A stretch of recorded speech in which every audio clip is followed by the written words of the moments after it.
Hello.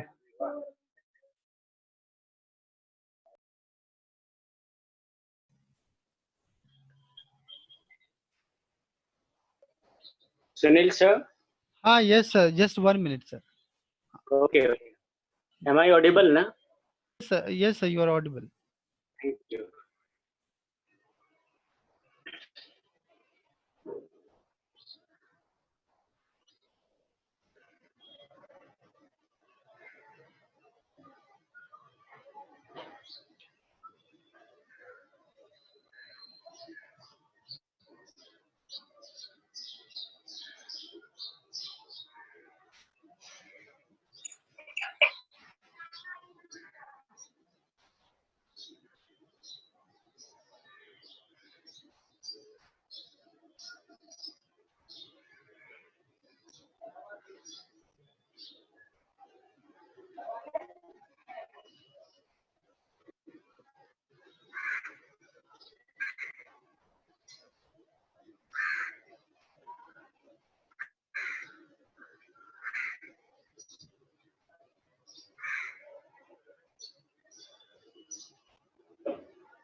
Yes, sir.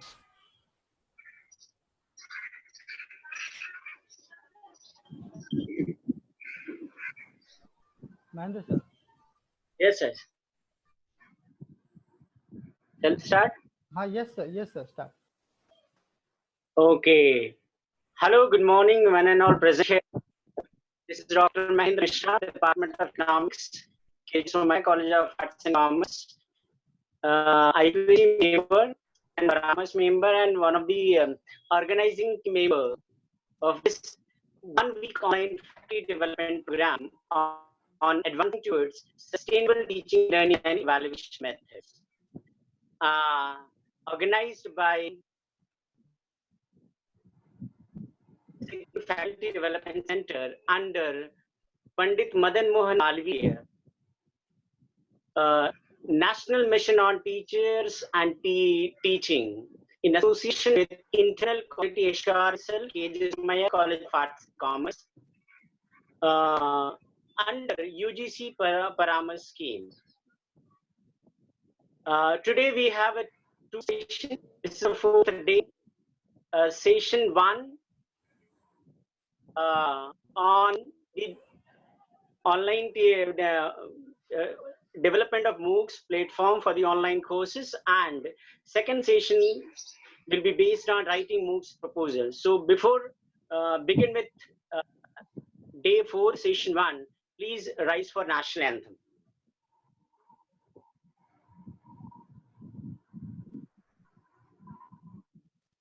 Jana Gana मन अधिनायक जय हे भारत भाग्य विधाता पंजाब सिंध गुजरात मराठा द्राविड उत्कल गंगा विंध्य हिमाचल यमुना गंगा उच्चल जलधि तरंगा तव शुभ नामे जागे तव शुभ आशीष मांगे गाहे तव जय गाथा जन गण मंगलदायक जय हे भारत भाग्य विधाता जय हे जय हे जय हे जय जय जय जय हे।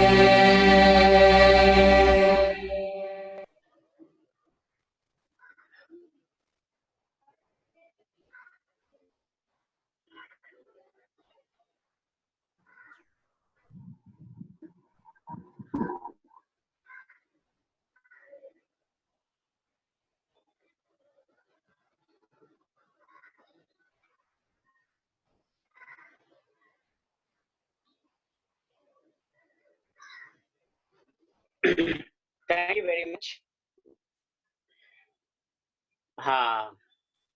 Thank you very much. Before begin with the session 1, I would like to say something about MOOCs. What are MOOCs? MOOCs stand for Massive Open Online Course. Massive because enrollments are limited and none hundreds of thousands. Open because anyone can enroll, that is, there is no admission process. Online because they are delivered by internet, and course because the goal to teach the specific subject. So MOOCs typically comprises videos, lesson reading, assignments, and discussion forum. So who can make MOOCs? Most MOOCs are made by universities. Some of the first and most active MOOCs makers are Stanford, MIT, Harvard. And India, you can say various universities with the help of IITs and central universities. Like we have a NPTEL and SWAYAM platform. They are making MOOCs courses with the help of SWAYAM. Where can I take the MOOCs? There are some like online platform where you get the course like Coursera, edX, FutureLearn, and Udacity. So these are some information about MOOCs. So today we have with us Dr. Anusha Ramanathan. She's a consultant for education, innovation, and action research.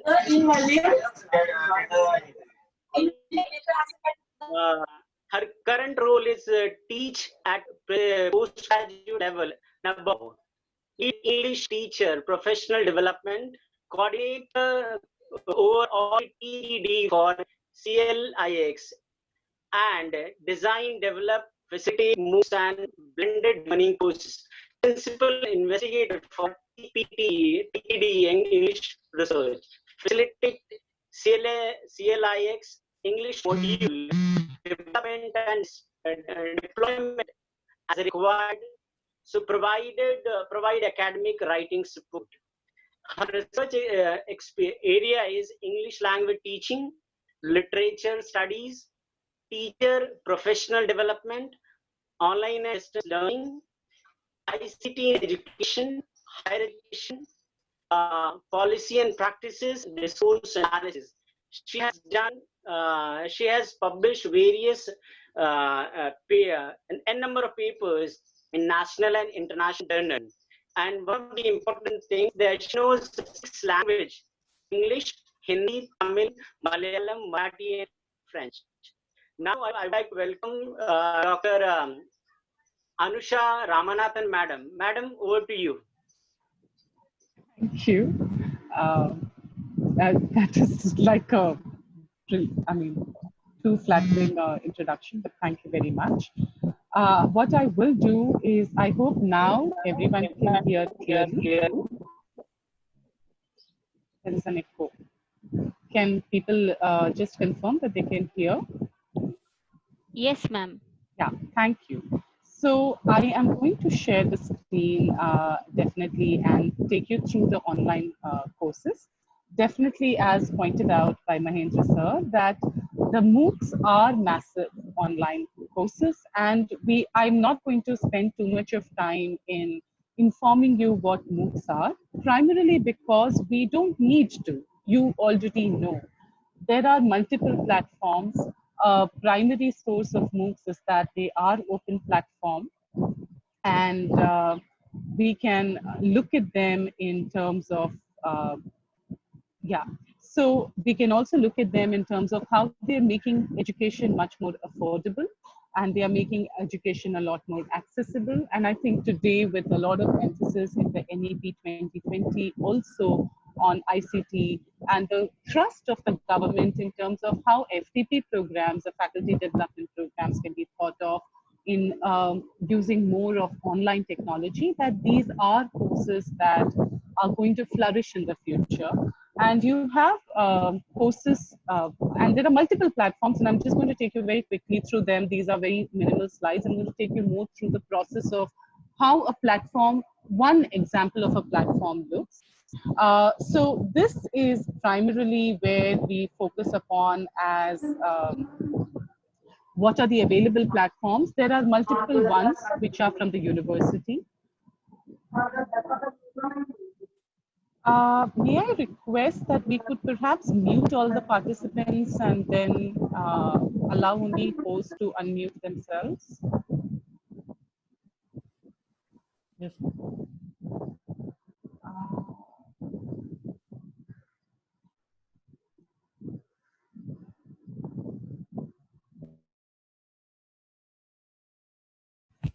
Yes, ma'am. I muted Thank you. everyone. Yeah, thank you. Because if we just don't allow them to unmute themselves, then the sound won't happen. It very often happens that by mistake we press the mute and unmute button. So the available platforms in terms of the, as pointed out by Mahendra sir, is edX, Coursera, FutureLearn, Udemy, Udacity, Open edX, etc. I'm going to take you through one of the platforms from here based on Open edX. And what are the differences? In the terms of differences when we talk about it, edX and Coursera are from different universities. You have Stanford, of course, and you have edX from Harvard and MIT. They have clubbed together and come through this platform. edX is a private licensed software. It is not open source. It is, there are courses that other universities can offer on edX, but then they have to go through the department that is housed in MIT, but actually functions along with Harvard in order to get the license to offer the courses on that platform. So the platform is owned by a university, or in this case, two universities. Or Coursera, for instance, is a platform again for Stanford. FutureLearn is again run by universities, but again, you have to check list. Like, for instance, when you talk of Swayam as a platform, it is actually you have to get the government approval to be able to offer a course on Swayam, and that is something that the next session will take you through. So it is important to understand what you mean by available platforms that will require you to take permission and is not just easy to set up. And that's one of the reasons I have put these on the left side.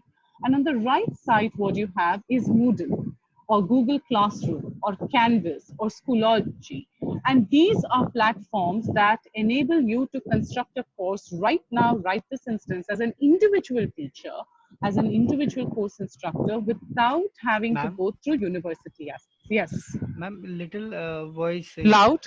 Clarity is not. Is this better now? Yes, ma'am. Now better.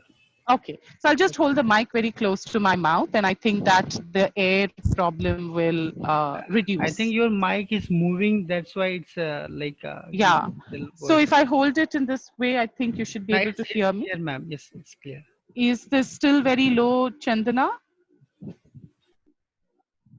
Chandana has said that it is very low. Yes, ma'am. This is now good. Okay, all right. Yeah, thank you. So I will do this. I will hold it across and focus on, thank you for pointing that out. Okay, so in terms of the alternate platforms, you have Moodle, Google Classroom, Canvas, Schoology, etc. And I will also take you to one of those that we can try and see, which is Schoology. The only reason I'm talking of Schoology is that it is not mentioned too much, and you may have not come across this platform, but it is a learning management system, and you can, any one of us can log in and create a course and offer it to our students, just as you would do with a Google Classroom. And this is the platform that enables you to look at it. It is not open source. It is licensed in the sense that they do have it, but it is free. Right? And it enables you to create courses, and it enables you to integrate Google Drive or Khan Academy aspects, etc., and look at it. And so there are multiple users and schools that are using this as a platform for enabling it. Of course, we also have the Google Classroom and so on and so forth. So this is the platform that talks about it, Schoology. And this is one of the kinds that you can use to create platforms, right? Now, if I go back, These are the alternate platforms that you can do at the level of an individual, the right side ones. There are many others. I'm not getting into all of them. I just wanted to explain what the differences are in terms of when you talk of a Swayam or a Coursera or a Future Learn, as opposed to a Moodle or a Google Classroom. A Moodle is run by universities, definitely run by universities, but the Moodle as a classroom is something that you can also run as an individual on your own personal drive with, or even a pen drive, and you could hold a small classroom of about 60, 70 students, and you can actually run multiple classes of those sorts on the strength of your pen drive in an online platform. It needs to be housed in a server for all the materials to be stored, and therefore that a pen drive or your hard drive is required for the same. So you can run these as an individual on the right, and you can't run the others as an individual on the left. You need institutional approval for the ones on the left. That's a difference. What are the kinds of platforms? So as I pointed out in the earlier one, what is means from Open edX is that Open edX is an open source software. It enables anyone to take the code, the license, and build their own platform. Open edX is released by Harvard and MIT together. It has some of the features of edX, not all of the features of edX. It takes a lot of money to take the software to build it into an open source system. And that's one of the reasons why you see a lot of open source is actually something that requires a dedicated effort to build those codes in. And Open edX is what these platforms are based on that we know of from India, which is Swayam, IIT-BX, IIM-BX, which is IIM Bangalore is one of the central, as Mahendra sir pointed out, one of the central nodal offices of MOOCs. And another one, and the only reason I'm pointing this out is that it is not yet popular, but I will be taking you through TISX because I have backend access to TISX. But otherwise, all of these are very similar in nature. When we were building our own TISX platform, we did collaborate with IITB, understood what their platform looks like, and so on and so forth. And also collaborated with Swayam. So they all follow similar guidelines. UGC guidelines are followed by almost all of them. And what the credit courses are, etc., are followed by them. Now, you have to understand all of these are, again, controlled by a central agency, whether that agency is the university in terms of IIT or TIS or IIM, or whether it is the government in terms of Swayam, which is the, the education ministry holds the portfolio. That's a different issue. Now, the other aspect that I will take you through in terms of the first one is that unlike the aspects on the left, Coursera, Future Learn, Udemy, etc., much of the ones on the right, Moodle, Google Classroom, Canvas, Schoology, all of them, the content management, where you author something, and the learning management, as the students see something, there is no difference at all.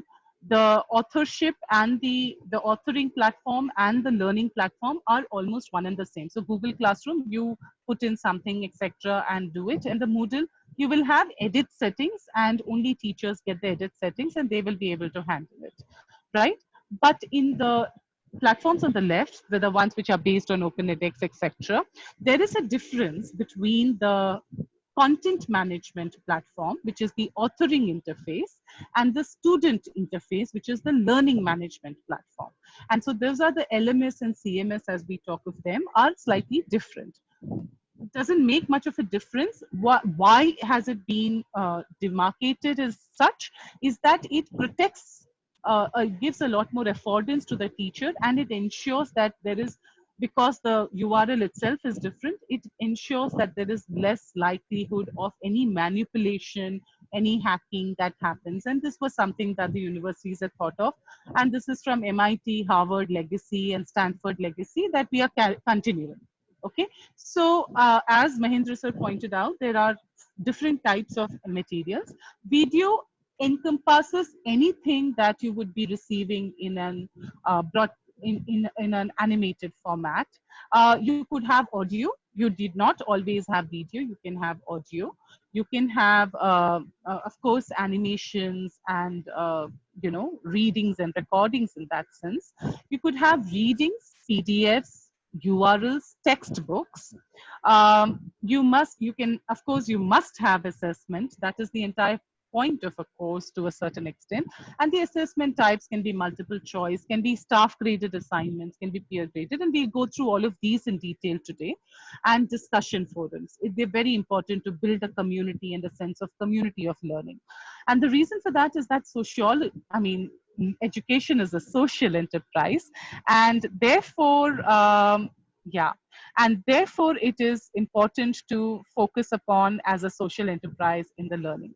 I do see some kinds of questions coming up, and when you talk of how a MOOC has to be developed, you do have a session in the afternoon, and that session is actually focused on proposal writing, etc. What I am going to take you through is what you may have to do in the MOOCs.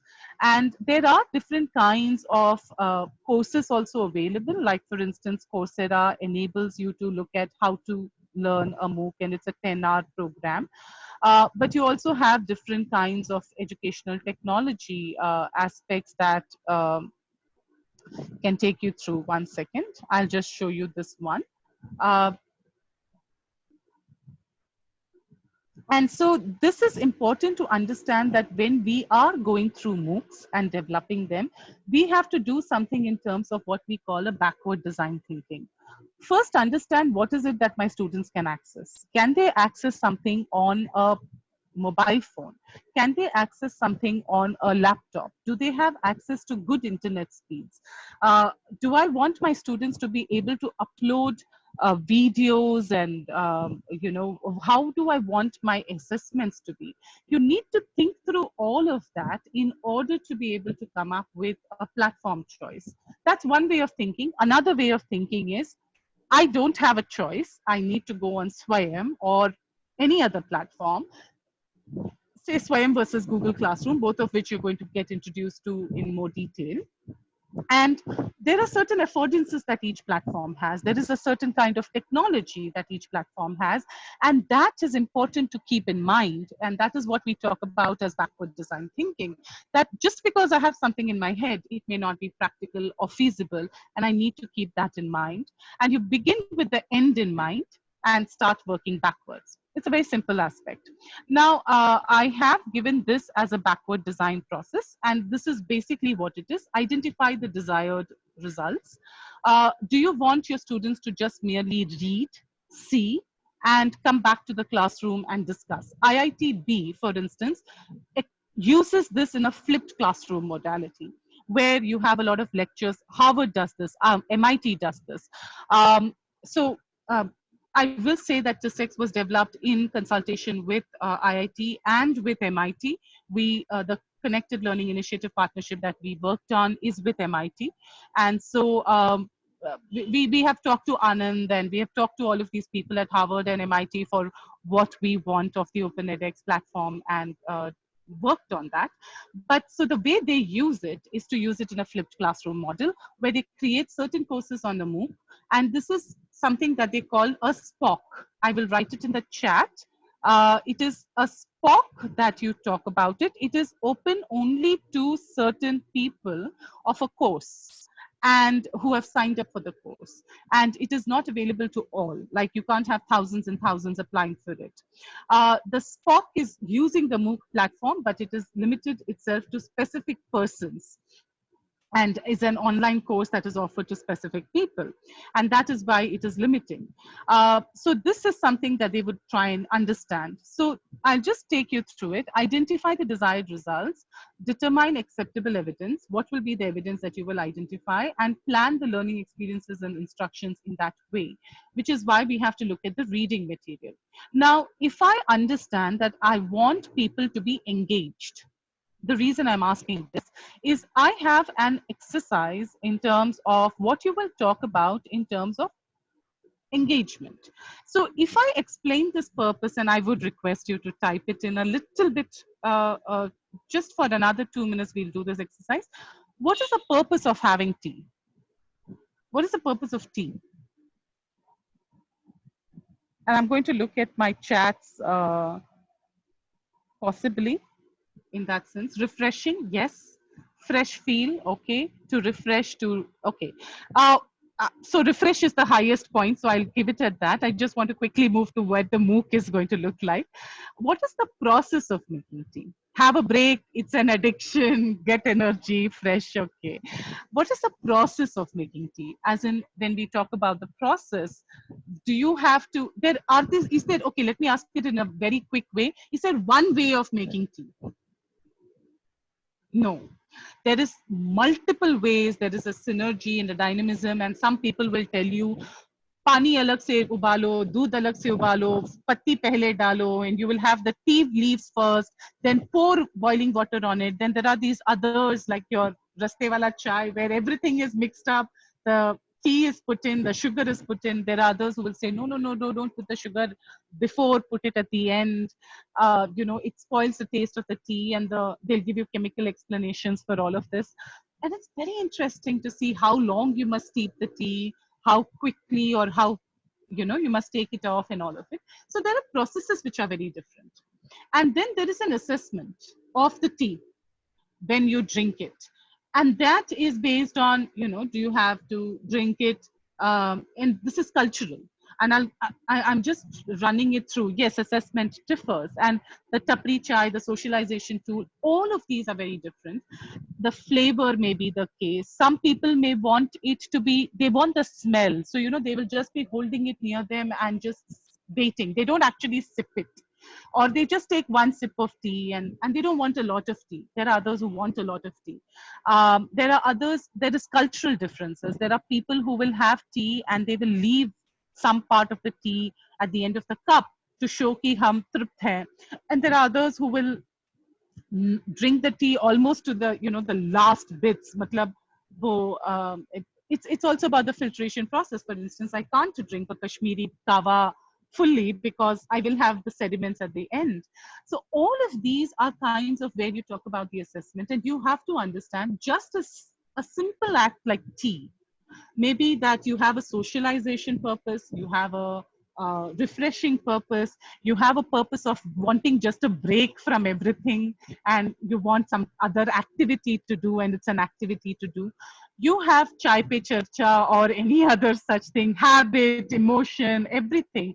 Taste, flavor, smell. Some people want tulsi and adrak in it. Some people don't want any masala in it. All of it. Some people want only green tea. Understand that MOOCs are similar. That our purposes of coming to this education system of a MOOC and an online learning course, maybe I just want to have, I don't really want to drink the full tea. I just want a break. I want the smell of the tea. I want it as a socialization tool. So I don't really want, I will just have a little bit and just stand there and enjoy others. I may have, and so that doesn't mean that the tea is bad. It just means that my purpose of coming to that tea party was a different one. I may have a process of making tea, which is very different. Doesn't mean that the tea is bad. It is just that my process is different from someone else's process. And so those are elements, and they do have an effect on the tea, the ultimate tea ingredient. Because of my purpose, my assessment may be varied. I may have a different way of interacting. I may have a different engagement purpose. I may have a different engagement style. And therefore, if you want to analyze engagement, I want to analyze completion rates, I will have to find different ways of doing it. I have one last question before we get into the actual platform of doing it. What do you think is the passing percentage of MOOCs worldwide? Passing percentage of MOOCs, like people join, for instance, in a class of 100, how many do you think complete the course?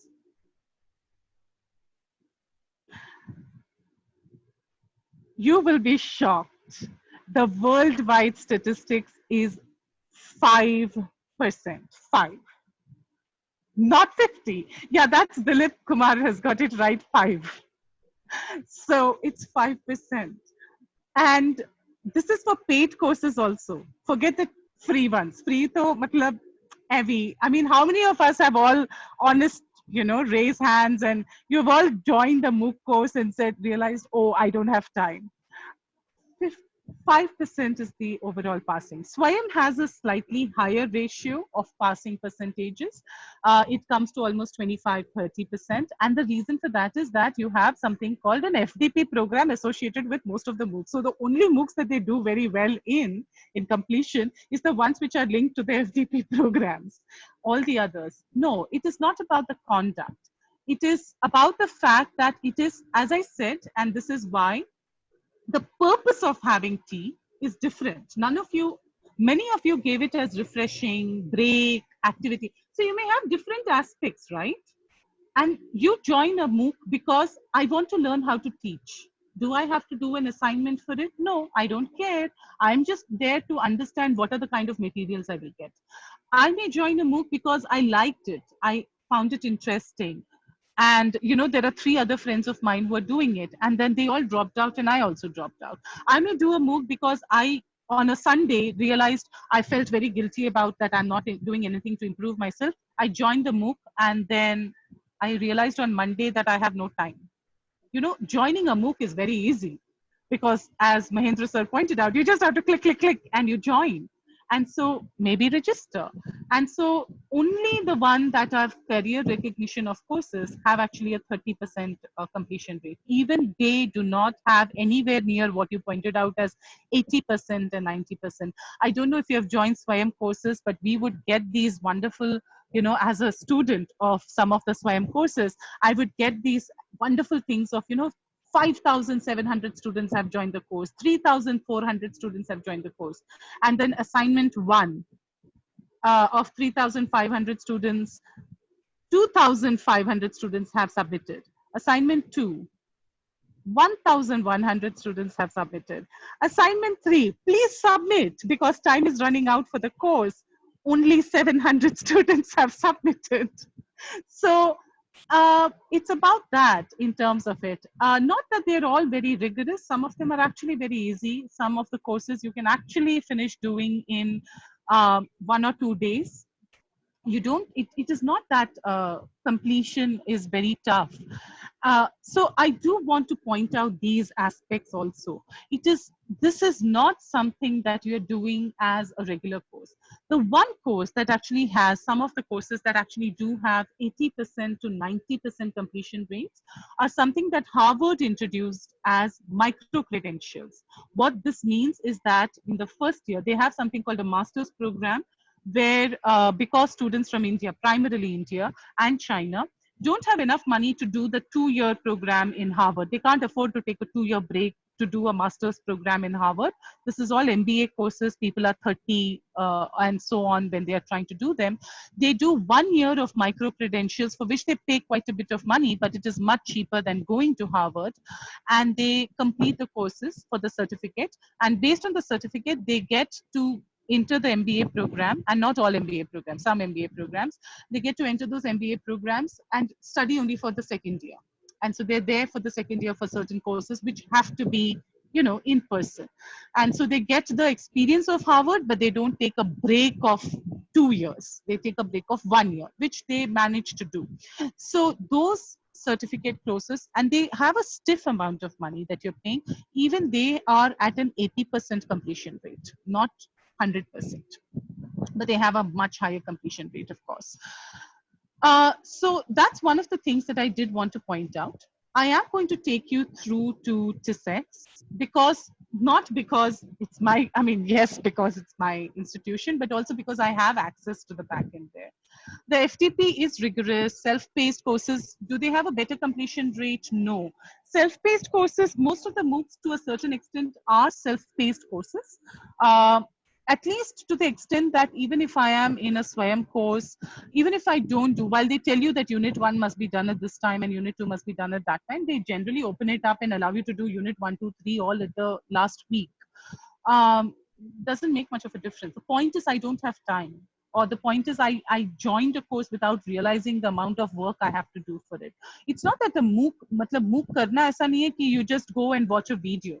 It is that the video has certain questions on it and you better watch the video with care. It's not like I will watch a YouTube video while I'm, swapping or sweeping or, watching it in the background while I'm helping someone with their homework or anything like that. So it does require a bit of dedication, and that people have underestimated. Okay, I will show you this course platform, which is TISX. And for the reason of that is I'm just trying to take you through how does it appear and what are the kinds of ease that you will have to look through. In terms of development of a course, and this is the core aspect of where the platform comes from, there are two platforms that you will have. Time-bound courses, but MOOCs are time-bound. They at least have an end date in mind. And they have various commitments, yes, but they definitely have an end date in mind. It's not like you can just take a MOOC and study for 1 year. It's not happening. There is an end date to that MOOC, and so you have to prioritize and figure it out. This, if you notice, the platform to a certain extent has something that's called a logo of this. This is the learner platform. What you have out here is the studio platform. This is the Open edX symbol, and this is there that you will find in a lot of the platforms that use Open edX as their base technology. And this is the studio platform. Now, what it allows you to do is that it enables you to, this has access, like some administrator at some point will give you access to be able to author in the course. You can't just author in the course. And it is not very complicated to do this. I want to take you through this first and then take you through all the guidelines and the processes that you have to keep in mind to develop the MOOCs, just to understand how this can be done. So a simple thing as when I go down, and we use this as a sandbox, this particular course, just to explain aspects. You have a new section. It comes up as a new section. I hope you can see. I'm just going to type this as a sample Somaya. Okay. Here, just so that my participants know it. Then I have something that's called a new subsection. Now these terminologies will change depending on the platform you're working on.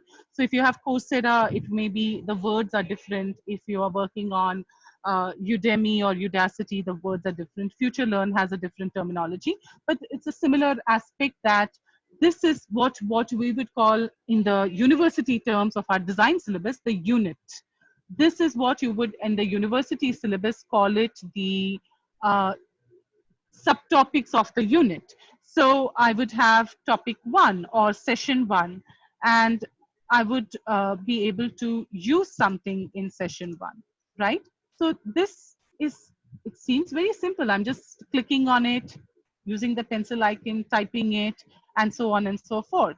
Then I have something as a new unit. I click on the new unit, and this is actually where the content, the components of what we are talking about, whether it's a video or the assessment or the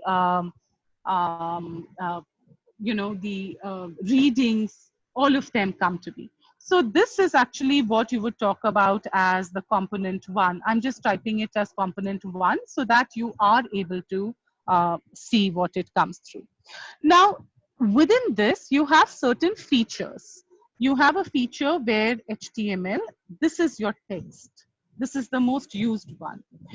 Again, these are different on different platforms, but it's similar in the sense that you will have certain kinds of features. You have an edit tool. You have the settings tool. You can control it in terms of you can restrict it to a group. If I want to have, for instance, I have 2 kinds of students. I have the advanced learners and the basic learners. I can create them into 2 groups, and I can make sure that some of my materials are only available to advanced group and not to the other group. So I can also copy, I can duplicate, I can move this to some other, within the course, I can move it. I, by mistake, authored it somewhere. I want to move it somewhere else. I can move it. And I can delete it. And if you delete it, no retrieval. It's deleted, gone. And I can also move it up and down if I have multiple aspects. So if we talk of edit text, I can copy paste from anywhere. So I say copy paste from the chat here. And Moodle is not used to create this platform. Moodle is a separate platform by itself, and Moodle has a different kind of technology where the LMS and the CMS are the same. So all I have in Moodle is I go to one URL link, I type in, as a teacher, I have edit rights. As a student, you don't have edit rights. So Moodle and this are not the same. There are certain restrictions. There is not much if you look at in terms of the font type. There isn't much that you can understand in terms of the default. The default font is Open Sans. Okay, so this is the default font. The default font is actually 12. That is the paragraph. If you are doing this on your Google Docs or something, but if you notice, you can copy paste. And you can also type. So I have done both of them in terms of the copy, paste, and type. So OpenEdX is a coding software that is open, and people are constantly developing on it. There is a person called Teacher. I mean, there is something called Teacher App, which is used in for school teachers, and they have created a mobile-based platform using OpenEdX coding. That's all. Moodle is also open source, and the coding is different. So there are slight differences. There are certain things that you can do more easily on a Moodle. This uses both Moodle and TISX. There are certain things you can do on the Moodle that you can't do here. So now once you do this, you have to click save. If you don't click save, gone. But now if you notice, there's something called a text. It has to be edited, like I want to change the name of it. Then what you have to do is click on the component that is called settings, and you have to change on the settings the display name to sample text.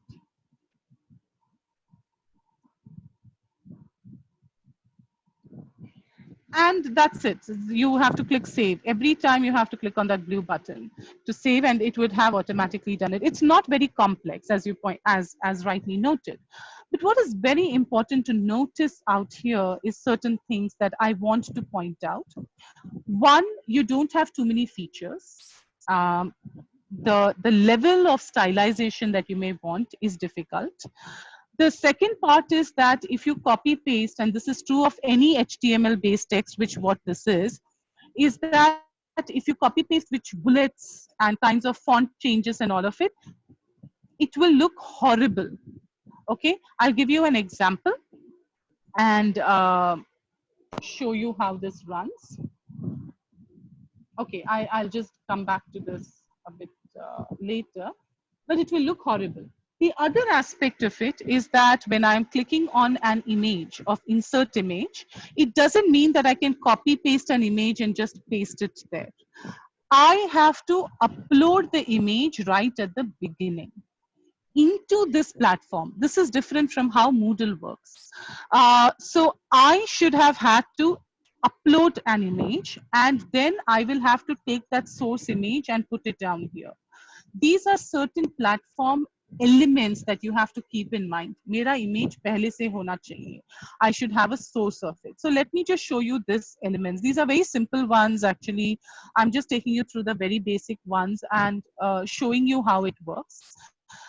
So I have out here in content something called uploads, right? And in the uploads, I should have already uploaded by clicking on this upload new file. I should have uploaded something.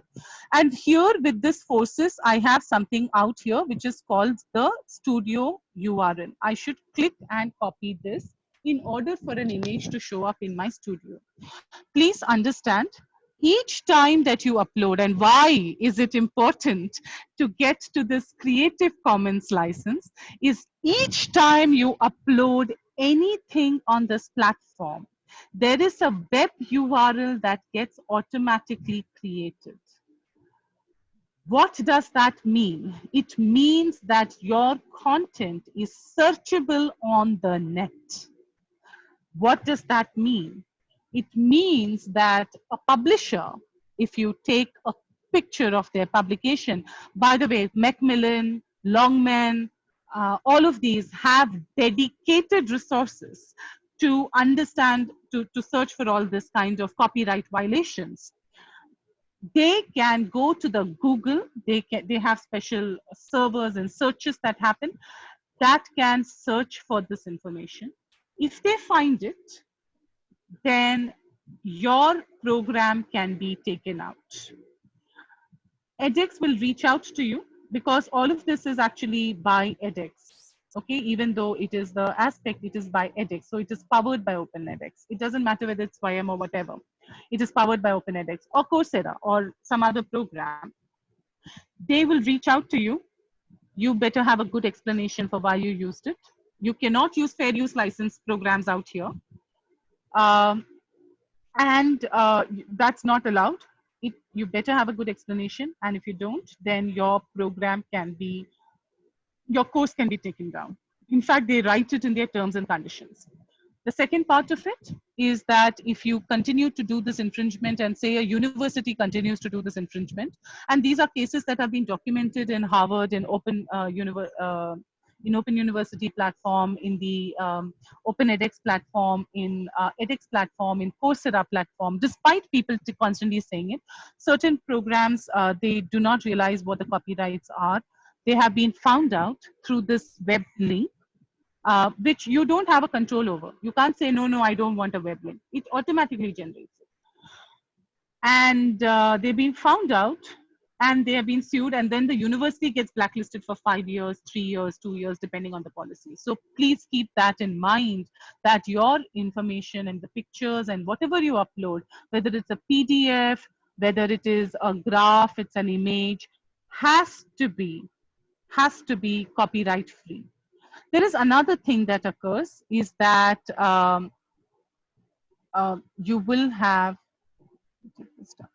you will have certain elements out here of the, so let me do this. I did copy this. So I copied this. I can also delete it. By clicking on delete, I can delete it. The lock bar is wonderful. It just says that this is not openly searchable on the net. I think a lot of us have searched for PDF files and gone online and got PDF files, but hame pata nahi. It looks very nice, like a lesson plan, but we don't know where it is from. Very often they are from MOOC platforms. To identify the difference between a MOOC and a Moodle, this is the major difference between a MOOC and a Moodle.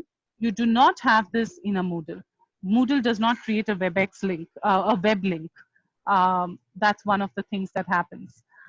So it is restricted to your class and your content and is not searchable, which is one of the reasons why a lot of universities go for Moodle, because they can share a little bit more than they can on a MOOC. So going back to the content, the outline page, I copied that static, the video image, and I go on here, I click on component. I did show this last time, Milind. I did say how you can find copyright-free materials online in the OER session on Tuesday. Look up on the CC rights and see. When you say copyright free, it doesn't mean that there is no copyright to it. There's something called copy left, which means that you're free to use as long as you give credit. But copyright is, say, an Oxford University Press or Macmillan or a Cambridge or someone, where by using their material and by using key points of their material, you are disturbing their sales, and that hurts them financially. So that's a copyright element. Copyright also expires after a point of time. So for instance, if some author is dead 60 years from now, 60 years before he died. So in the US, you can use his material to some extent, unless the publishing house has the copyright. And if the publishing house has the copyright, then God help us. So a lot of Rabindranath Tagore and all of those people, you will find that, koi bhi publish kar deta, because the copyright is free, because they've died so long ago. But you can't publish Amitav Ghosh, for instance. You can't use that because Harper and Collins or whichever other publication house he worked with will have this. Now, coming back to this, I will just showcase this very quickly. I do want to give you an overview and not inundate you with all the technicalities, but I want to show certain things that you need to keep in mind, right? I insert the image, so I click on insert image, and then I click on this link, I paste this link. I have an image description. By the image description, because in case someone is blind, then this will automatically, if they have these auto readers, it will automatically read out to them. And that is why you have an image description. So I would say man lifting weights. In fact, you will notice a lot of the images in the open source will have descriptions which are very clear. I can choose to have whatever proportion and dimension I want, or I can choose to have a constrained dimension, and I click on OK, and it will come here. I can even after that be able to manipulate my image size, so it's fine, you know, I can do that. But this is the only way I can put in the image. एक आपने और notice किया होगा, यहाँ पे table नहीं है. So the tables will also become images, you know, and you have to be careful about that also. There is nothing that allows you to have a table. Can you not create a table? You can. If you know HTML coding, there are codes for this, and it will enable you to, you know, put in a table if you have that code for the table. So those are elements, and I don't want to get into coding right now, but they're very simple codes. You can Google it and say table ke liye kaisa code hona chahiye, and you can create the codes and insert the text right there. But yeah, it does require a little bit of thinking. So for instance, I am going to take you to one of the simplest codes that I will take you to, that they do require you to know. So there is some element of technical knowledge that comes in. Why am I talking about all of this? Because a lot of the teachers, and this is true of TIS, but also true of IIT, you will think that a lot of the teachers are doing everything on their own. They are not. In IIT, for instance, what they do is they give all these pictures, they give all the code source, they give all the instructions, and then someone else who knows a little bit of coding publishes it. Okay, so for instance, if I really hope this comes through. Yeah, I'll have to go back and forth maybe in, yeah. Okay, just give me a minute. Yeah, so what happens through is, oh, I went to authoring guidelines. I'm so sorry. This is also important. We have an entire authoring document that got created, and you know, what are the kinds of issue gatherings and everything.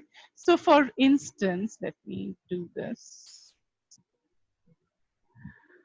You need, they will create something where they will explain what is to be created in the text. They will have a document overview, an index, and an entire element that will get created. This is a sample text that I'm trying to show you. Another is the annexure of learning objectives. Swayam and any other platform is obsessed with how you measure your learning objective. So understand is not an objective, because understand is very difficult to measure. You have to say the student will be able to describe, the student will be able to identify, the student will be able to recognize, the student will be able to analyze. The student should be able to do something, because doing is measurable. Perception is not measurable. Perception is understanding. That is competence. I cannot measure competence. I can only measure performance. And so that is very important to keep in mind, even when you're writing proposals and your objectives, etc. Yeah, I want to come to this, and I will do that. But I'm so sorry, my net seems to be slightly slow, but we will come here. Yeah.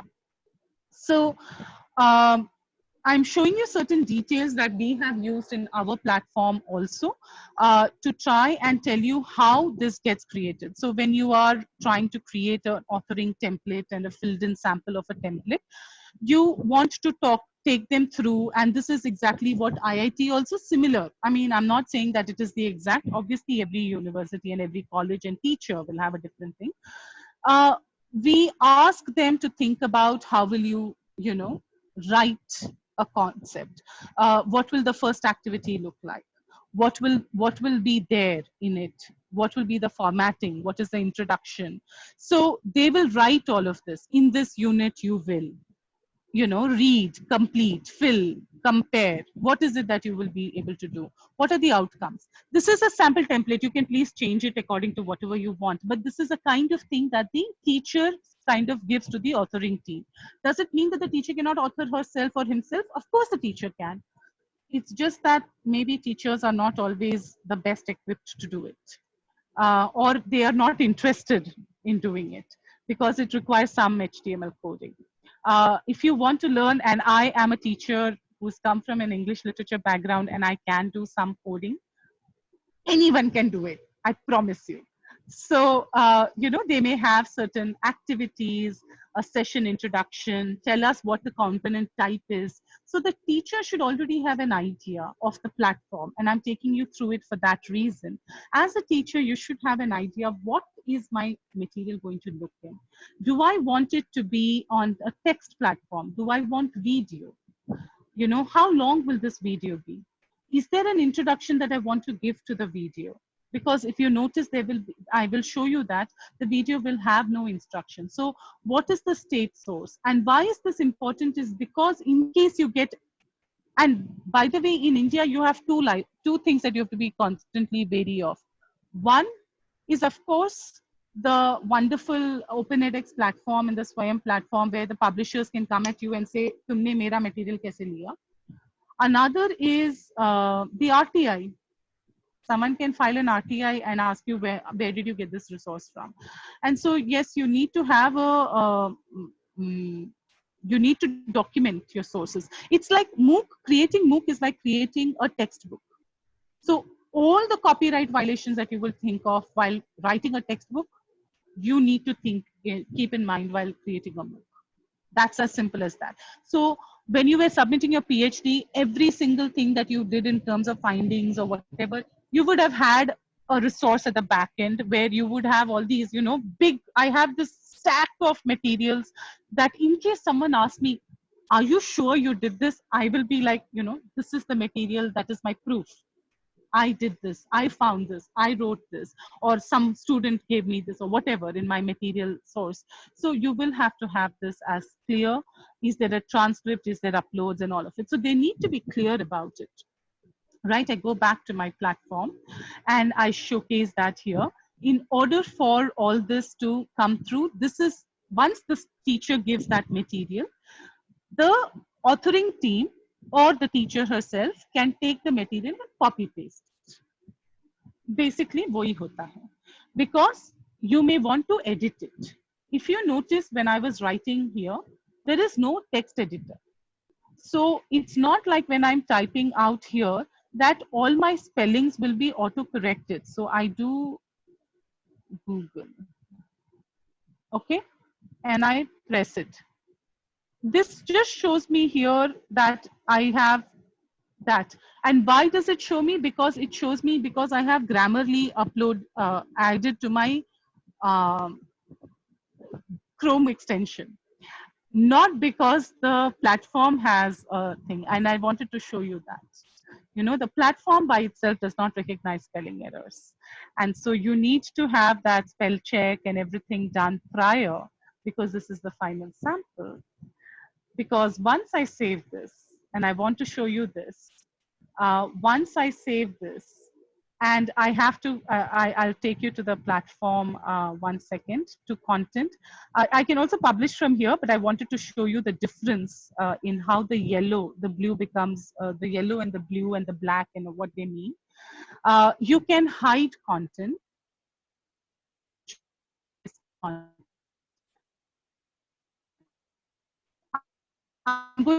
This is the most important one because text is something we all are most perplexed with. The others are very simple. Once you get this, baki sab ho jata hai. It's not like the very complicated elements. So if you notice here, there are certain things which are in yellow and certain things which are in blue. Blue means that it has got published. Yellow means that there is suddenly this one extra arrow that says publish. Publish means that what does it mean when I say published? It's only when I publish something will I be able to see it in the learning management platform. Otherwise, I will not be able to see it. Okay, so right now, if I go to the learning platform and I have taken the same course as I will not be able to see the platform, right? Um, so let me go to this element which talks about view live. And when I go to view live, I will not be able to see the course material out here. I can see what I have done with elsewhere. But if I click on next, this is the last one. If I click on next, I don't see anything. All that I see is a name. I don't see any other thing. Okay. Now let's do this. I go down here and I publish it. I can publish everything at the same time by just publishing. It says component, I say publish. I go to this page, I refresh, and then I can see it. So only when you publish can you see it. So there are certain kinds of processes and timelines that you will have to look at. Okay, so this shows on my platform, on my page. Swayam has a mobile interface also, and we always tell our, not just Swayam, but also many others, like TISEX also has its own mobile platform. And we always tell people that when you are thinking of designing something for mobile, please keep in mind that the text can't be too long, because mobile phone mein padna bahut mushkil hai. Now, how much will I scroll down, scroll? It's so difficult. How much will I swipe right?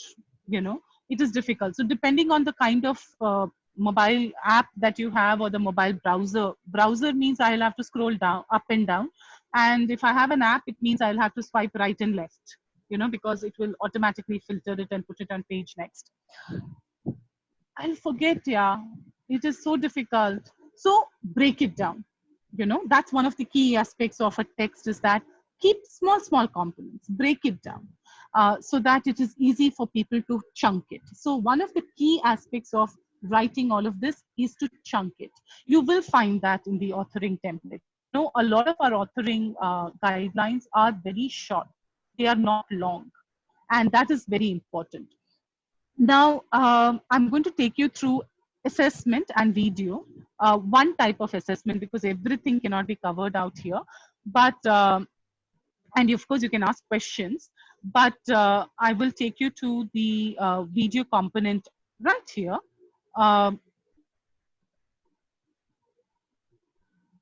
Sorry. Okay. So when you deal with this element on a video, now we had a sample text, we can also have a sample video. The sample video does not mean that you upload anything. The sample video means that you go out here and you will be asked for a YouTube link. So one of the things that Swayam will also tell you is they want a particular format size so that they can put it up on their Swayam Prabha YouTube channel. Okay, and because you cannot upload a video. Why? Because there is an upload limit, and it is on all platforms.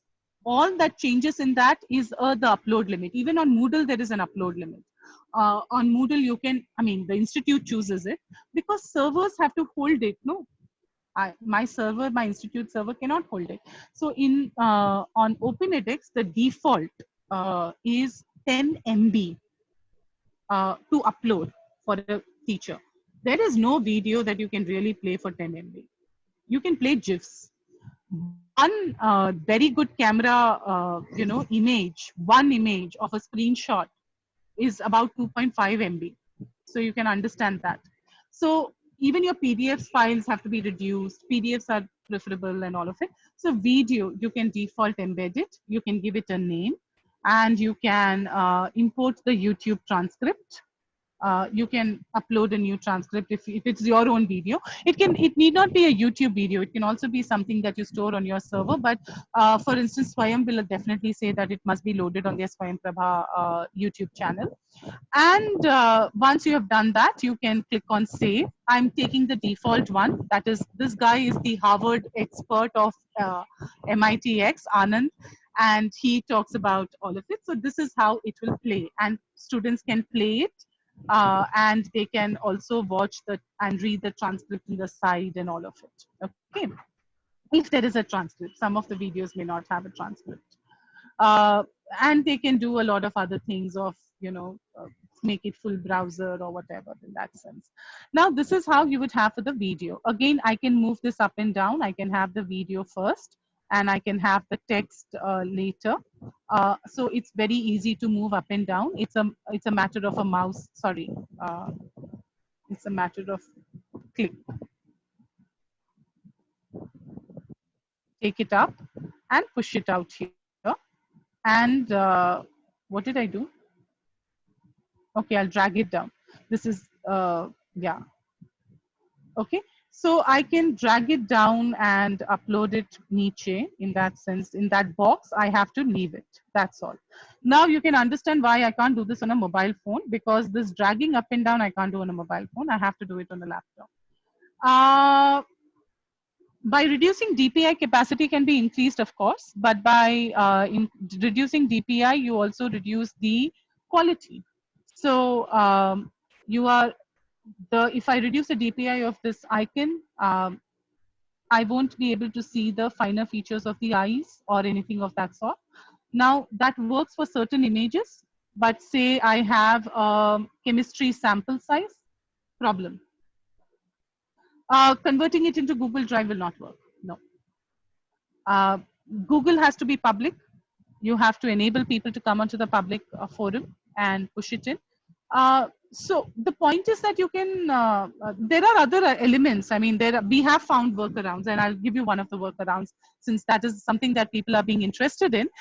Sorry, I'm instead of looking at you, I'm reading the chats, but these are elements. I'll just take you through very quickly through the components, assessment, the most important.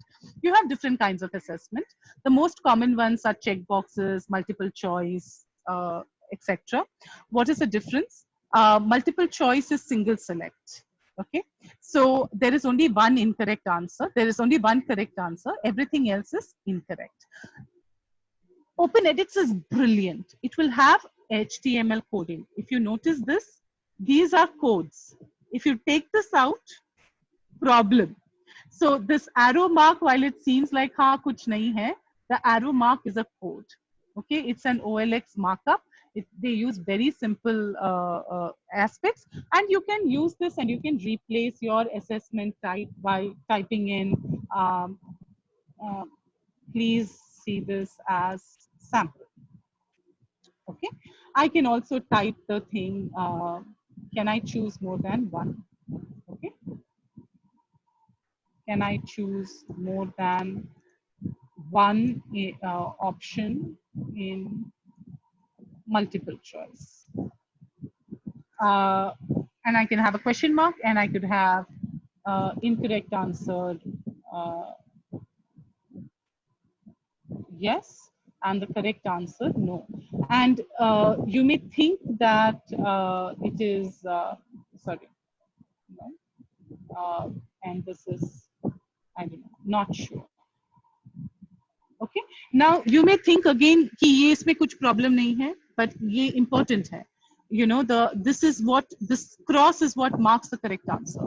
This blank is what marks the incorrect answer.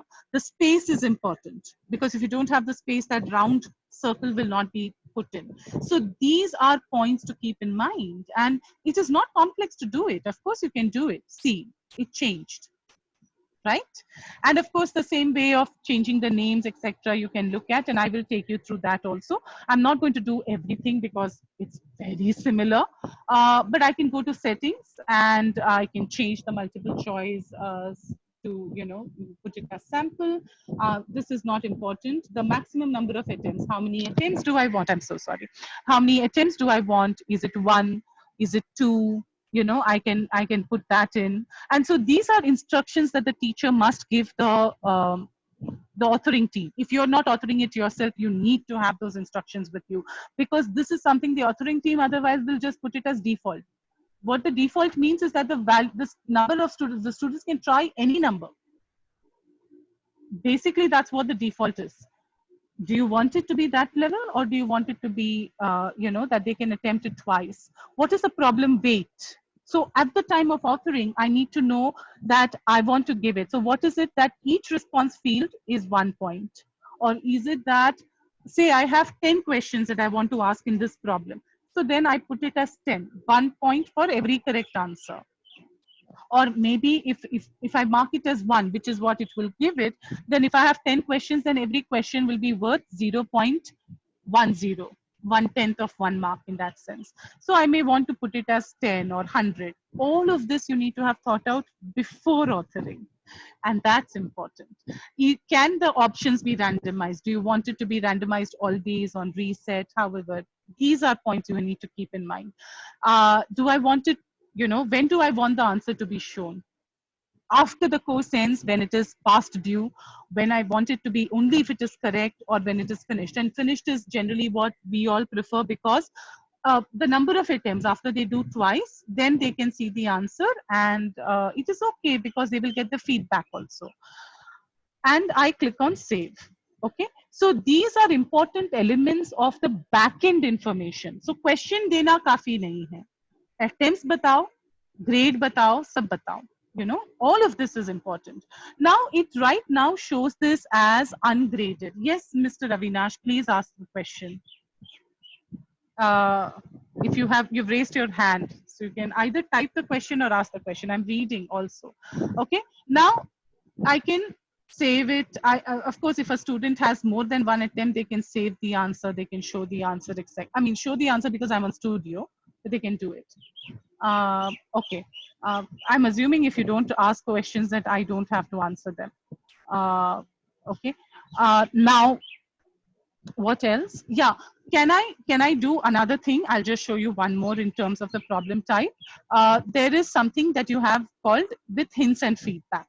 So checkboxes, which is the other very popular one, is that there may be more than 1 correct answer, right? And this is there even in Google. And you have hints and feedback. So you can give a hint, like this is a hint that you can give, which is given out here in these codes. And for each of the option, if they mark this right, you can specify the code. I am not giving all this in great detail because ye aapke platform mein hota hai. But I'm just saying how it comes in. Now, obviously, while sitting and typing this, I'm not supposed to be doing this. I need to have thought of it right in my authoring guidelines. So I need to have thought of it right there. What is the hint? What is the feedback? What is everything that I will give? And I need to have written it out. So for instance, if I have a checkbox of multiple select, let me go out here to this activity. And I need to have thought through, when should it be? Is it supposed to be when it is finished? Should I have a timer between the attempts? Okay, all of this I will have. This is the template that is default. I can choose the template and copy paste it, and I can write it as such, where I can, I can push this as, this will be similar to the points, and this was something I had given. Options should begin with capital letters. Now, please notice that the checkbox actually has square bracket and not the round bracket. These are incorrect options. Explanation will come right here. What is the hint one? What is optional? What are the, what is the kind of explanation that I want to give at the end of the answer? I would have had to think through all of this and write. You may not use the code language, you may not use the brackets or anything, but you should have all this material thought of if you want it. That's again a choice. But this is what the development of the course will require. This is what the elements allow you to do in that way. Okay.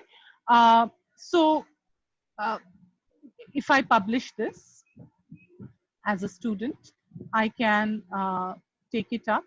I can go up and I can publish it from here.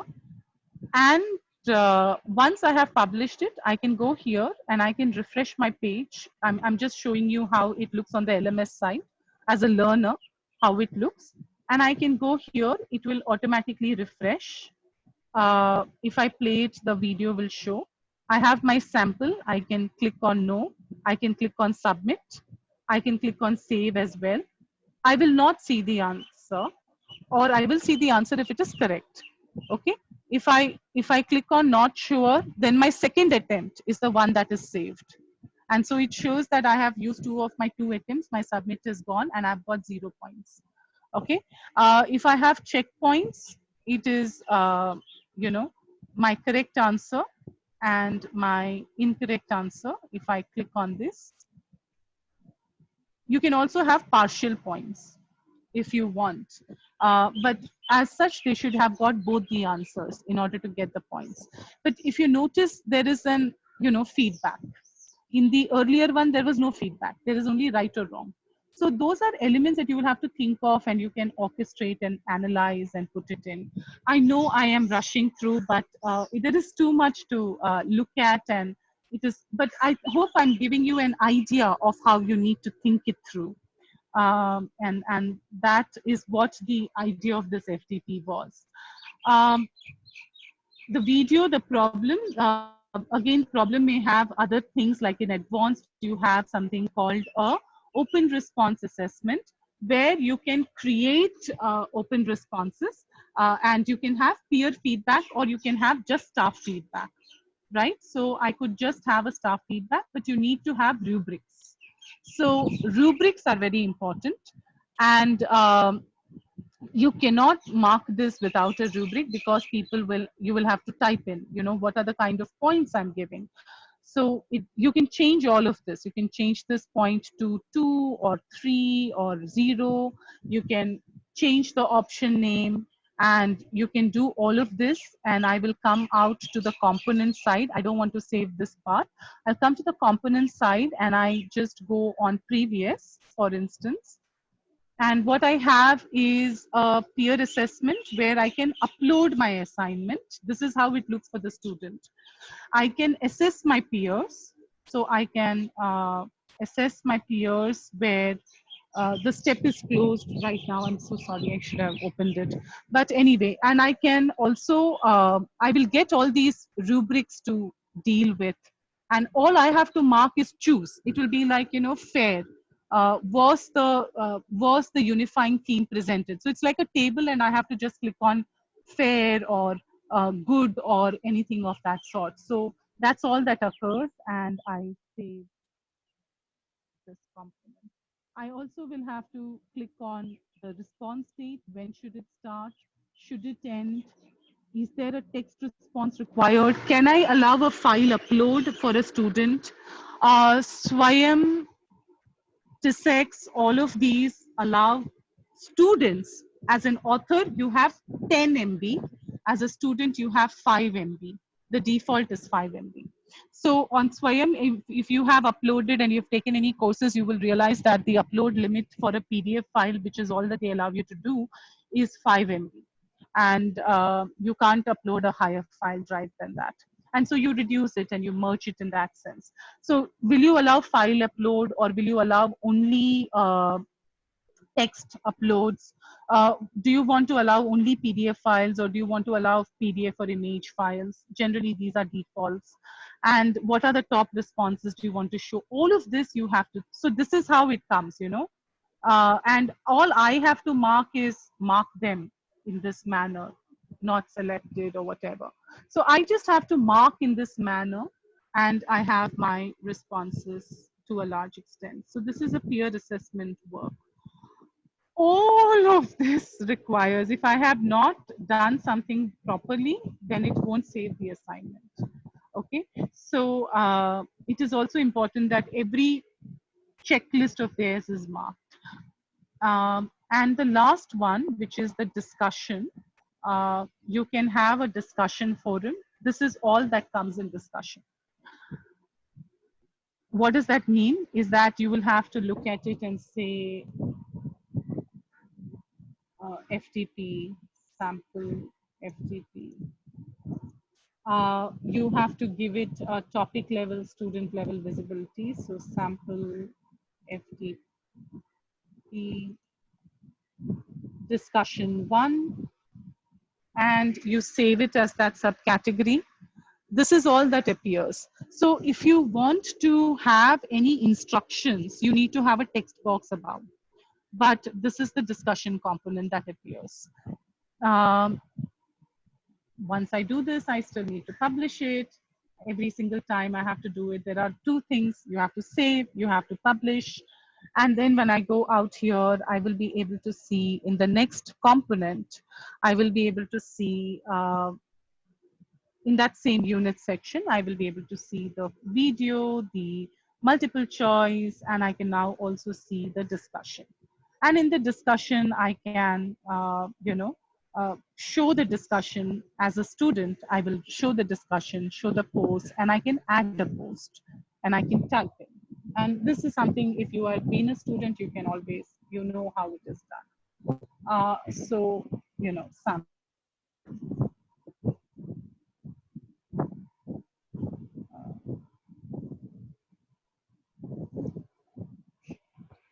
And I can submit it, and so on and so forth. So the discussion is something that you may have. Now, obviously, therefore, the discussion needs to have some instruction given. There are two ways of doing it. One is you give the text prior. The other way is that you go on to discussion once the course has started, and the first post is yours with the instructions. So there are two ways that you can look at. Of course, students can also go to the discussion page and straight away just engage with discussion. That is another possibility. You also have possibilities of adding a wiki. You can have it. So you notice that if I don't change it, then this is how it comes: topic level, student level, visible. So you have to change the settings. I think I gave a lot of technicalities. I hope I was able to make sense. If you have questions, please ask. This is the primary overview of what it means to author. It is important that you have your authoring template, sample, everything ready. It is important that you identify the correct answers, feedback. It is important that you visualize everything prior to you coming to an authoring. If you are looking at MOOCs, you will realize that anyone who is, when you apply for any MOOC, they will ask you, what is your assessment plan? What is your, how many assessments are you going to give? What are the types of assessment you're going to use? How will you assess? What is your core strength of your team? All of it, and how will you make your videos and audios and all of that? They will ask. So you should have this in a mindset and a mind frame as an outline ready. Yeah. What did I not do? This part, I think some of you may have this question as to why I didn't do advanced. Advanced is something that has to be enabled at the level of the course platform administrator, technical end. This is not something that as an author or a teacher I can do. But you have certain features that Open edX allows, which is poll. Swayam does not use poll, but Swayam does use staff graded assessment. So staff graded assignment is just this much. All that you are allowed to do is select a file and upload it. So they have a text information at the top, and they have a staff graded assignment जहाँ पे आपको upload करना है. You take your file and you upload it. Again, 5 MB. 5 MB is the maximum limit on Swayam and on Coursera and on everything. Yeah. Is MOOC content also edited by a team of the organization? It is not edited. If you have created the course, then you are the one who is responsible for it. You're legally responsible for it. So for instance, if someone comes to TISX, we are not opening our platform out to anyone outside this right now. We are only offering it to our partner organizations and our in-house faculty. Because we at the center, I'm the academic coordinator for this.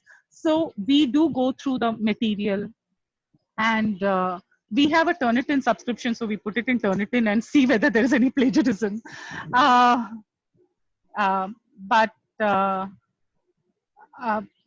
Swayam MHRD, like in Diksha, what they do with the students, they say कि आपको जिम्मेदारी होनी चाहिए. So they are not editing it. You have to have all the editing. So you die and fall by your own sword. The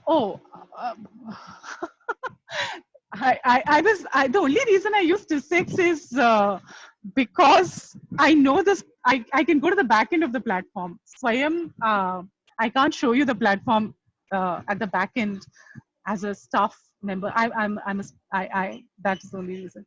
You can, TISEX, can we create? No, no. As I said, we are now, right now, offering it only to, I have given this actually. I think I have given this on this slide and you will be able to see it. You can't create something free on TISEX, no, because we have not enabled people to create it. It's not an offer course. That is one of the things I wanted to tell you. You know, organizations of MOOC versus the other platforms that are available are different. So let me go to back to this part here. The platforms for MOOC that is available is these. And these platforms are available, I think this is enough. These platforms on the left, available platforms, are recognized by a university. So TISEX, IITBX, SWAYAM, IIMX, all of these, you need to apply, you need to be approved, and you need to have backing. Okay, so SWAYAM, for instance, has a proposal format. IITBX does not even allow you to author anything on their platform if you're outside their organization. Similarly, IIMX. Similarly, IIMBX actually, because Bangalore is the one that is holding it. TISEX, you know, it doesn't allow you to, you know, we only are offering it to our in-house faculty right now. Why? Because in case you use copyright violated articles, our platform can be taken down by Open edX. And so we don't want to take the chance. SWAYAM is the one that is allowing universities and colleges to apply for it. So it goes through the college and goes through the university. And there they have very clear stipulations. After next wala session proposal writing pe hai, so I'm not going to get into those many of the other details. I'm just giving you the background of why you need to apply and what are the legal ramifications why we don't allow. You want to create your own courses? These are the platforms available. These are some of the platforms available. There are more, but these are some of the most popular platforms available. Moodle, Google Classroom, Canvas, Schoology. You can, as an individual teacher, create your own course. However, the courses are not certified by the institution, right? Here, the courses are certified by an authority figure. There is a difference. The left wala. Sir, you can go to the platform that I am showing, which is out here, and you can check it out. There are many courses. We offer for teacher education because as our center runs teacher education courses. We offer for, we have a lot of other courses, so you can check this out. On our dashboard, I can show you some of our courses. You know, we work with NCTE, and some of these are not courses, they are resources. So they don't have a certification. Anyone can log in, join in for free. We are offering it for free. We have certain certification courses, which have all run out, and we will offer the next run will be in October. What do we have? We have a lot of it, as I said, is for education, teacher education. Yeah. Any other questions? Can Somaiya Campus open its own MOOC platform? Yes, Meera, you have to apply. Just as we did, you have to apply to Open edX to be able to run it. They will let you know the license terms. It's not free in the sense, and you have to have hosting rights. There are organizations that enable you to, you know, that take you through organizations and run it. So yes, you can have your own platform. Yes. And we are in the process of getting some of our certification courses recognized by the UGC for the FTP program. So similarly, you can do it if you run it. NCERT books need review. Yeah. Many are there in the running. Azim Premji University, TIS, Ambedkar University, all of us are there. Is there any charge for these courses? Just as in MOOC, if you look at Swayam, not everything is free. In this also, not everything is free. We, at the end of the day, have to recover certain costs, costs. The platform itself has a cost. Per student, there is a cost. For the institution that is running it, because there is a server cost, right? I will be hosting it somewhere. All this material has to be hosted somewhere. I will be able to access it. So students who have joined a course, and this is the point of MOOC, is that once a student has enrolled in the course, this course is available for the student, not to complete the course. I mean, you may not have completed the course, but the course is available for the student for years together. So there are all these courses that we all joined that we never completed. And but we can still go back and access the materials. What we can't do is do the assessment. Once the course end date is done, then the assessments are blocked. But we can't do it. I just wanted to very quickly, I'm so sorry, this is something I forgot to do. The rubric is very important because that is for assessment purposes. I also wanted to show you how the rubric, how you can look at the rubric in a sense. 1 second. I'm sorry, but a good practice is where you will tell your students what are you marking them on. And you don't just give the rubric after their assessment is completed. So it's extremely important that you're giving the rubric. Another point that you will have to identify is that the grading can't just be done right here. You have in settings something called grading. I'm just giving you the background of it, right? And you have certain assessment types. So you could put it as field attachment, lab, midterm exam. You can, all of these are manipulatable. Now, you have to understand that the weight, and this is the platform dynamics. The weight means percentage. So they count everything in percentage. What they count is the number of subsections. So if you read out here, I don't know if you can read this too well, but yeah, okay. The number of subsections means, you know, when I typed in sample 1, Somaya, now there are 2 questions there, checkbox and multiple. Now let's take this as a midterm exam and put it back. If I say that the number of subsections is 1, that means both the checkbox and the multiple choice question that I created will both come under this 1. And it will, both of them together will be weighed at 30. The platform decides and determines how this is going to get weighed. So it will take that 10 points that you gave to the I gave to that multiple choice question, and the 1 point that I gave to the checkbox, which is actually 11 points, automatically weigh them to the 30% of the course that it is supposed to do it, and give the student a percentage, passing percentage. I will just show this to you by assigning.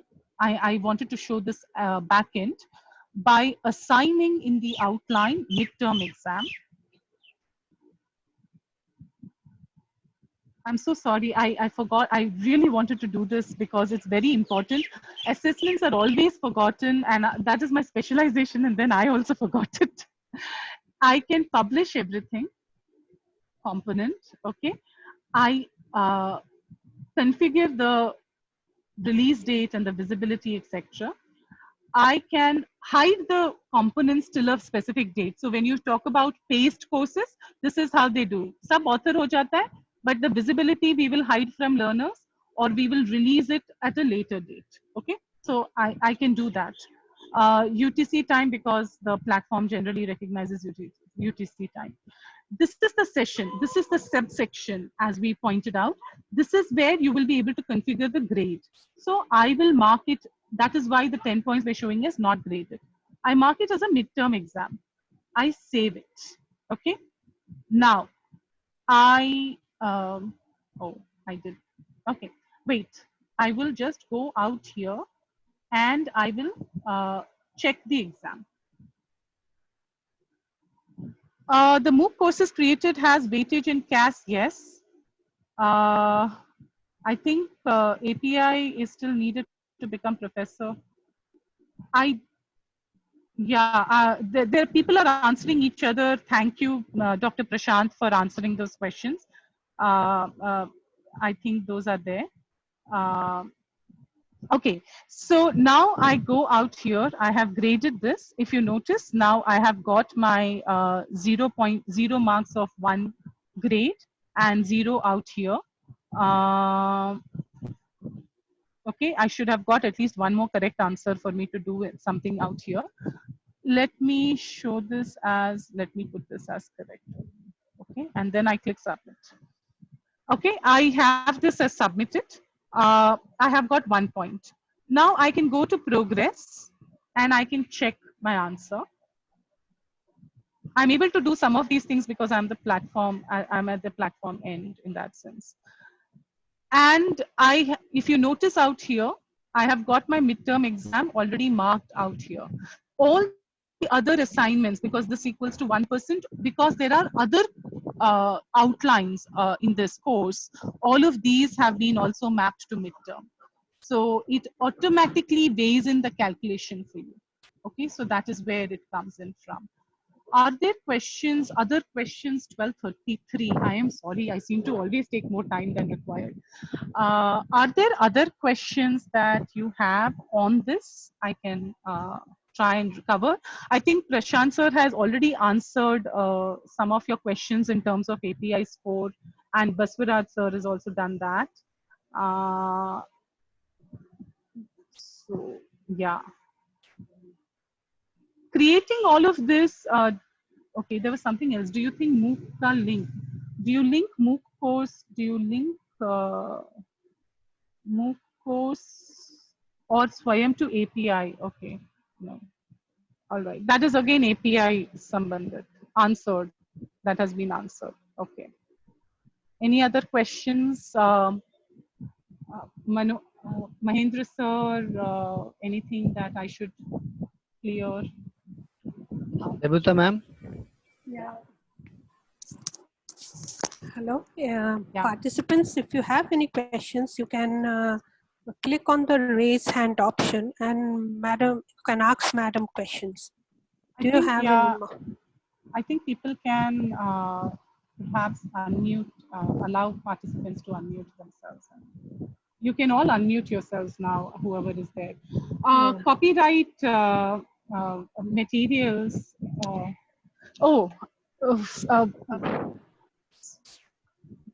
Okay, so a lot of this is API related. Just to clarify certain questions, FDP, any MOOC that is recognized under the FDP program, and UGC has a list of these FDP programs, those are the only ones that you get credit for. So while they may be university recognized, IIT has certain courses which are not FDP recognized.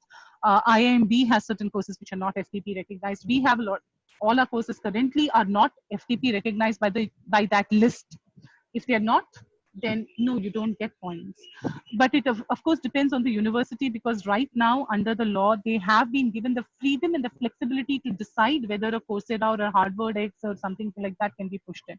Because otherwise teachers will just, randomly give Harvard and Coursera courses. Currently, they are not recognized under the FDP program, and only FDP programs have that score. And creating the courses, as Dr. Prashant rightly pointed out, there are certain number of components you should have created. There is a certain element of course that you should have created. It has to be a 4-credit course, and so on and so forth. You should have had a hand in creating videos. You should have had a hand in creating readings. So if it's a 40-hour course, then 20 hours should be there.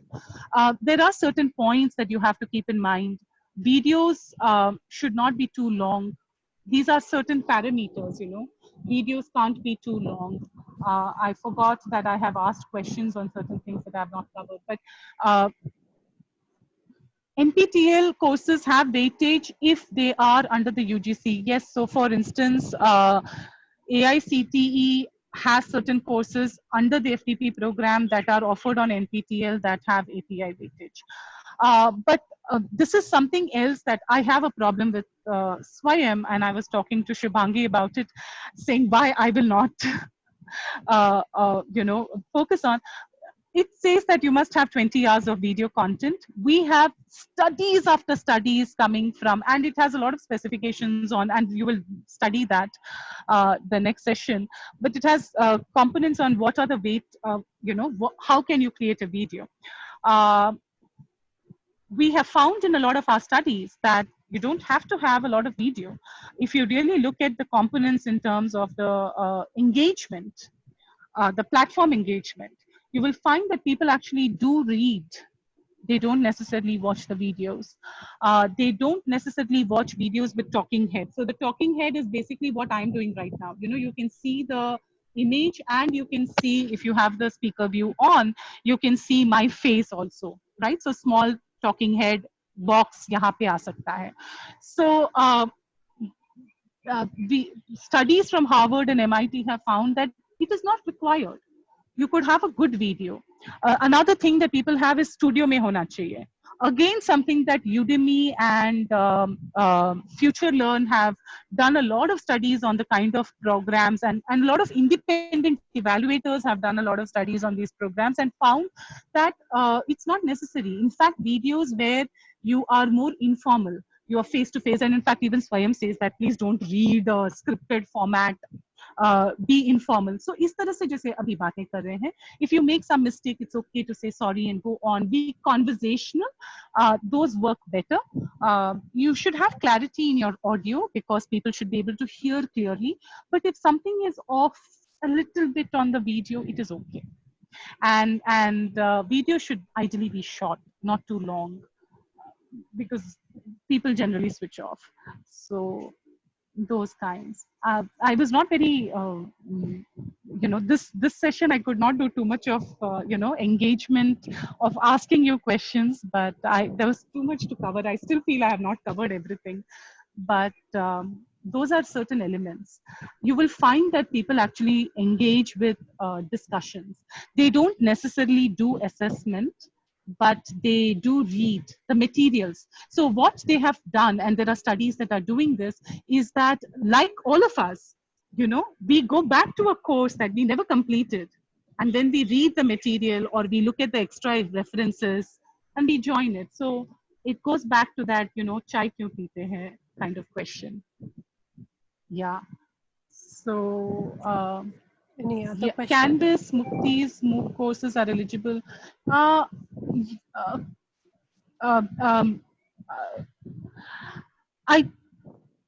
Yes, it will have to depend on whether your university allows it or not. In under the UGC guidelines, if you're asking, is it eligible? Yes, but Google Classroom is not, by the way. Google Classroom is not a MOOC.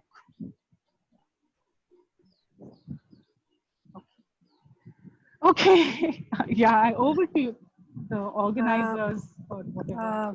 Any other questions? So, Mahendra, is it time to propose the vote of thanks? Yes, ma'am. Okay. I take Yes, ma'am. Thank you. to propose vote of thanks. Thank you, Dr. Anusha Ramanathan, for such a wonderful lecture and giving us such a wonderful insight into MOOCs. It was a really, really interesting lecture. Thank you so much. Some announcement for the participants. Your assignment link will be there in the WhatsApp group. You are compulsorily, you have to submit the assignment by 11:59 a.m. today. The feedback link is given in the Sydenham College portal. You have to submit this by 11:59 p.m.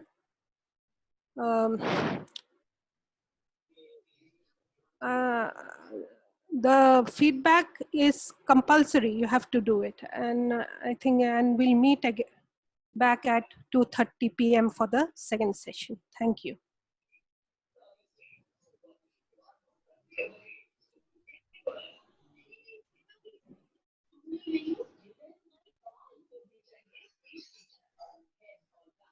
Thank you, madam.